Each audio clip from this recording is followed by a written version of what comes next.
Good day, it's Altia from the Bible in 1 year. Today we spend time in Genesis 30, the fulfillment of God's promises. This chapter consists of several challenging events. In a dream, God reaffirms his covenant with Jacob, echoing the same promise given to Abram and Isaac. In Genesis 28, verse 13 to 15, God declares, I am the Lord, the God of Abram, your father, and the God of Isaac.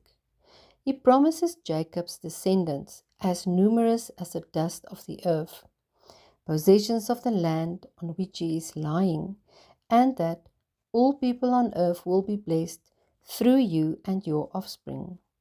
God also assures Jacob of his presence and protection.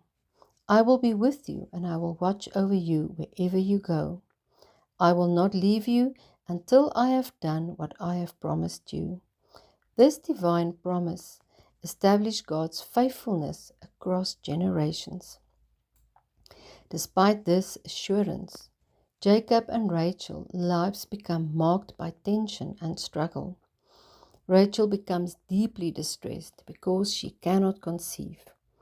In her impatience, she demands a child from Jacob. Instead of holding firm to God's promise and seeking him in prayer, Jacob responds in anger and blames God for Rachel's barrenness. This moment highlights how prolonged waiting can test faith and make trust difficult. God's promises often requires perseverance, prayer, and patience over time. According to ancient cultural practices, a barren wife could give her maidservant to her husband, so that children born through her would be considered the wife's own. Following this custom, Rachel gives her maid to Jacob.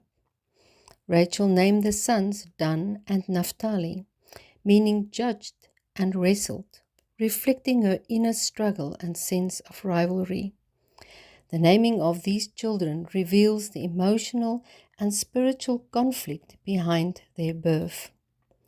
Later, Leah's oldest son finds mandrakes in the field. Rachel negotiates with Leah to purchase the mandrakes in exchange for a night with Jacob. Scripture does not explicitly explain Rachel's desire for the mandrakes, but they were commonly known as love apples and believed to aid fertility. This episode appears to be another human attempt to secure what only God could give, children through his timing and power. Laban deceived Jacob, and Jacob ended up with both women, Leah and Rachel, while he only required Rachel because he loved her. Leah, feeling unloved, nonetheless conceived several sons and consistently acknowledged God as the source of her blessing. Her words reflect gratitude and worship despite emotional pain. The rivalry between the sisters intensifies, and when Leah temporarily stops bearing children, she too gives her maid to Jacob in hope of gaining honor and affection through more sons.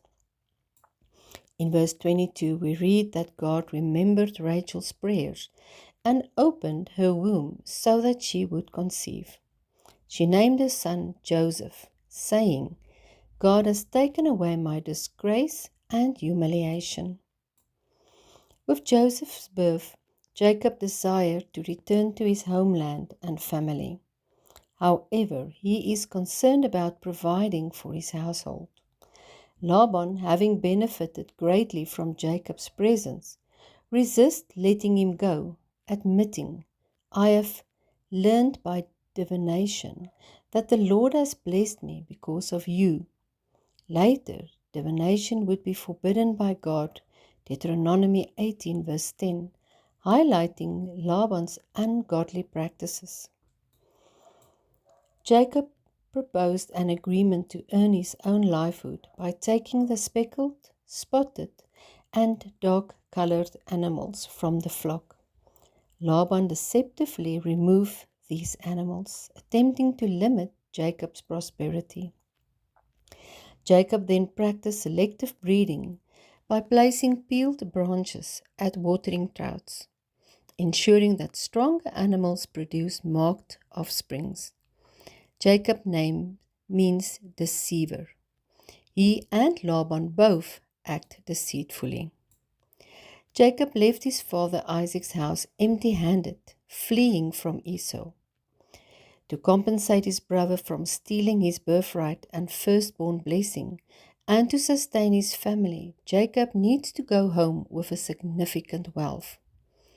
In the midst of imperfect people and broken relationships, God's promise stands and he remains faithful. God blessed Jacob abundantly, making him wealthy, just as he has blessed Abram before him.